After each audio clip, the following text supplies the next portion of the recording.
Une fois de plus, bienvenue dans cette édition du Morning Call sur Africa News, votre chaîne panafricaine. Je vous le disais en titre, le Ghana vient de procéder, donc le président ghanéen Nana Akufo-Addo vient de procéder à la nomination d'un gouvernement de 110 ministres.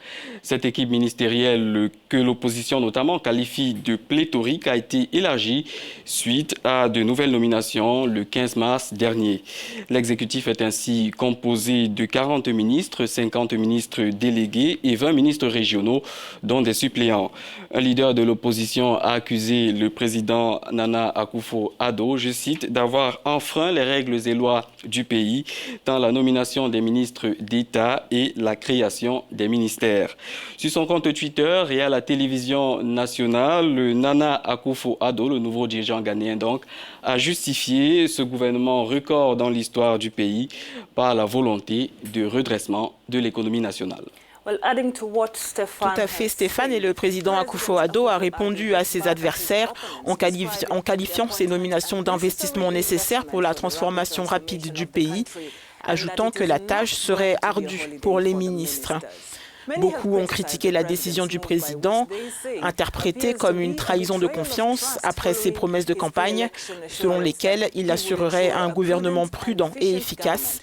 Il convient également de noter que le nombre de nominations ministérielles est le plus élevé de l'histoire du pays, dépassant le gouvernement de son prédécesseur, John Mahama, par plus de 20 personnes nommées. Voilà, pour tenter de comprendre ce qui se passe au Ghana, nous accueillons le professeur Ransford Gyampo. Il enseigne au département de sciences politiques de l'Université du Ghana à Accra. Professeur Ransford Gyampo, bienvenue dans cette édition du Morning Call. Face au tintamarre entendu suite à cette affaire de nomination de 110 ministres au sein du gouvernement ghanéen, beaucoup d'observateurs se demandent finalement s'il y a un plafonnement du nombre de ministres à nommer dans ce pays. Quel est votre avis là-dessus?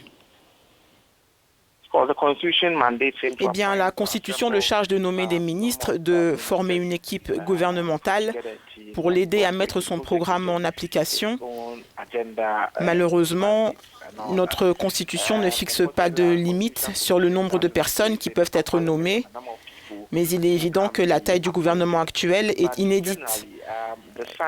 Jamais dans l'histoire du Ghana avait-on eu 110 ministres, du moins pas depuis le début de la 4e République en 1992. Mais vous savez, partout dans le monde, les gouvernements veulent être efficaces pour fournir de meilleurs services aux populations.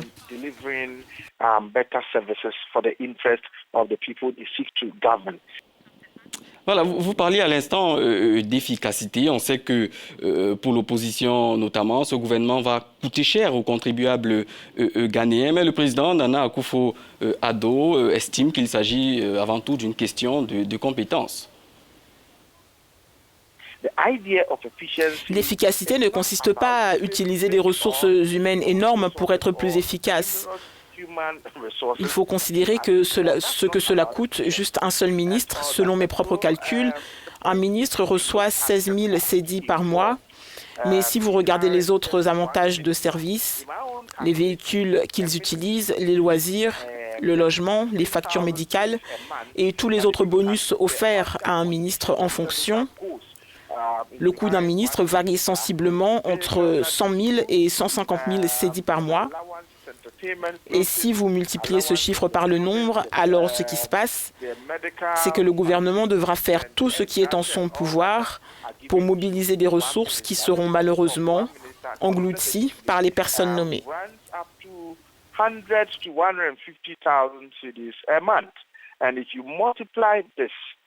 By the numbers, then what happens is that governments may do all it can to raise resources, but these resources will be gobbled by the government itself through its numerous appointees.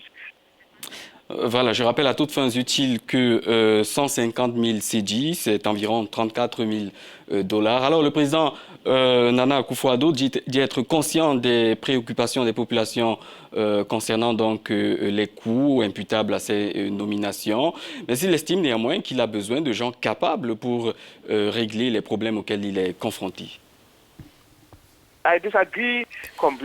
Je ne suis pas tout à fait d'accord avec sa position.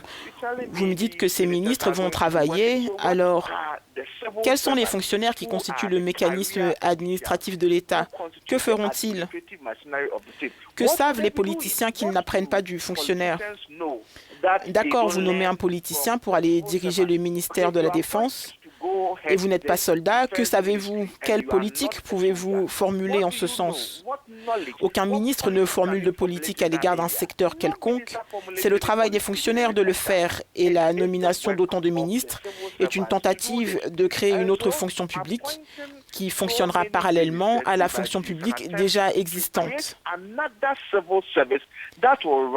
Et ce qui va se passer, c'est qu'au final, nous aurons des fonctionnaires qui se rendront au travail, mais ils ne feront rien. Bien qu'ils ne fassent rien, ils seront payés à la fin du mois. Je pense que c'est du gaspillage et une dissipation complète des ressources publiques. Voilà, pour terminer, le président Nana Akufo-Addo estime que plus de la moitié des personnalités nommées sont également des parlementaires et que cela aura moins d'impact économique tel que le décrit une certaine opinion donc, sur le budget de l'État. Pour nos téléspectateurs qui nous suivent actuellement, que disent les textes ghanéens? Quand un député est nommé ministre, perd-il automatiquement un de ses deux salaires? Avec tout le respect dû, je ne suis pas du tout d'accord. Je ne pense pas que le débat se situe à ce niveau. Vous êtes un membre du Parlement, vous prenez un salaire et si vous devenez ministre, vous prenez un salaire différent et vous vous retrouvez avec deux salaires. Ce qui se passe, c'est que les conditions d'emploi d'un ministre sont plus élevées que pour un membre du Parlement. Une fois que vous devenez ministre, vous bénéficiez de ces conditions. Si vous êtes un ministre et député, vous pouvez recevoir une rémunération plus importante que quelqu'un qui n'est que ministre et pas membre du Parlement. La réalité est que les conditions de travail ne changeront pas. Pourquoi le président ne nous dit pas que nous allons refaire ou repenser les conditions qui entourent les recrutements d'un ministre? Personne ne le dit et c'est de cette faille dont nous parlons. Le coût de l'embauche d'un ministre est trop élevé et bien trop coûteux.